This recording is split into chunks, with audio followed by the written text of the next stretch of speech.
Hey guys, I hope you're doing well. Today, we're going to take a final look at the effects of the Industrial Revolution, our second part from the early Industrial Revolution. These are more far-reaching effects. They some take place during the antebellum time period, but a lot of these will take place post-Civil War. It takes some time for the effects to be seen of the Industrial Revolution. So, how about we just go ahead and jump right into it and get moving? The effects of the Industrial Revolution. All right. One of the effects was urbanization. During the Industrial Revolution, people moved from villages and towns into cities. Urbanization is the movement of people to cities. Problem with these cities were that they were not ready for the influx of people that were about to come, not only internally, meaning Americans, but immigration. A new wave of immigration will come to America, what we dub new immigration, which you will learn about in American 2. The cities were not ready for this huge group of people coming into the cities to work. And so, therefore, garbage filled, overcrowded city streets and disease spread. Sewer systems were not even built and ready for them. The houses that were built, all right, were built out of wood and flammable materials. And so, they were easy to catch on fire, and many did from time to time. And so there was just terrible living conditions that took place in the cities, as you can see by that picture. There's another picture, the smog of the coal in the factories. Um, as Charles Dickens said during Hard Times, it was a town of red brick, or brick that would have been red if the smoke and ashes had allowed it. But as matters stood, it was a town of unnatural red and black, like the painted face of a savage. It was a town of machinery and tall chimneys, out of which interminable serpents of smoke trailed themselves forever and ever, and never got uncoiled. It had a black canal, and a river ran purple with ill smelling dye. What it means by it had a black canal, it didn't really have a real what you would know as canal. Those were pee and poo troughs. So basically put, there was since there was no toilets and or indoor plumbing in a lot of the buildings at this point in time, you had those chamber pots, and so people would use those, and then when they filled up, you take them out to the street and dump them in the trough right there. And then the river ran purple with ill-smelling dye. That just means again people's pee and poo. Right. There was also poor working conditions in the factories as part of the early industrial revolution. Factory conditions were very harsh. Men, women, and even children would work anywhere up to 12 to 16 hours a day. Work was monotonous and boring, and could also be dangerous and very unhealthy. Women were hired because they could be paid less than men, and children were hired by textile mills and mines because of their size. And there's children working.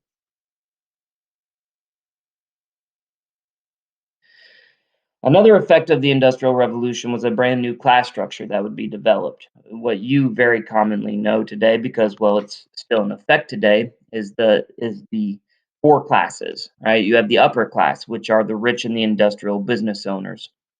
You have the upper middle class, which are professionals like doctors and lawyers. You have the lower middle class, which are teachers, shop owners, office workers, and then you have what we deem as poor or working class factory workers. Now, this new class structure also had an impact on women. You had the middle class women who enjoyed more economic opportunities, had greater access to education, but were still affected by the ideas of a separate sphere that men and women could not work together or in the same sphere or industry. Then you had the working class women, which were separated from their families. They found jobs because more people could afford to hire them because they were paid less, and some were no improvement to statuses of what they were, even though they were working, and some women were the breadwinners of the family more than a man, they still did not see a status bump in their class structure. And you can see some pictures here. Also, an effect of the early Industrial Revolution were new ideas about economies. The problems caused by the Industrial Revolution caused many to look for solutions. While some believed the market would eventually fix the problems, others believed there should be a change in government. Now, the changes in government, there are two thoughts about how government should interfere or how they should deal with the marketplace. And one of those first ones is laissez faire economics, the idea that the government should not interfere with business and that it is free to do, business is free to do as it please, that the government will be hands off in the economic system. The main principal theorist behind this idea was Adam Smith, who wrote a book called Wealth of Nations. He is considered by many to be the father of economics, and he promoted laissez faire capitalism, means of production privately owned for profit. Right? Smith argued that free market forces of supply and demand would produce more goods at lower prices. It also would encourage investors to invest their money into new ideas, therefore spurring brand new invention. He claimed that the invisible hand of capitalism would lead individuals to work for their own good and the good of the entire community. Now, Thomas Malthus in 1798 wrote an essay on the principle of population. Malthus predicted that population growth would outpace the food supply. He warned that the poor would suffer from starvation and that the only option was to have fewer children. His predictions wouldn't come true as the food supply grew faster than the population, thanks in part to the advent of new technologies in agriculture. Now, the idea to combat capitalism or laissez faire economics was this idea of socialism, a system in which people as a whole, rather than private individuals, own all property and operate the business. Socialists claimed that industrial capitalism had made a large gap between the rich and the poor. Socialists cared less about individual ownership rights and more about the interest of society as a whole. Utopian socialism sought to create self sufficient communities where all property and work would be shared and fighting would end. Robert Owen set up a utopian community in Scotland, and it provided housing and fair wages and education. But the primary leaders of this socialist movement became known as the communist movement, which, by the way, communism is a form of government. Right, the form of economic system that falls under the communist government is socialism.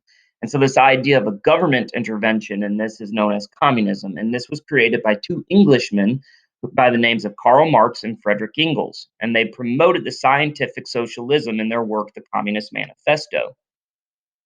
Communism is a form of socialism that sees class struggle between employers and employees, and inevitably, there is going to be a struggle between those two. History was a class struggle between the bourgeoisie, or the wealthy capitalists, and the proletariat, the working class. Right? The proletariat would eventually revolt and create their own classless society. In 1917, a revolt in Russia set up the first ever communist state. Right?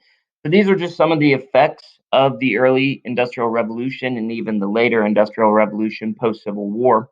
Again, I hope you guys are doing well. Be on the lookout. As you see in the daily overview, there will be a quiz tomorrow, so make sure that you look through that review guide. Just take a quick look, make sure you know the answers to those, and then go ahead and complete the quiz. That will be up on e-learning page tomorrow. See you guys later. Bye.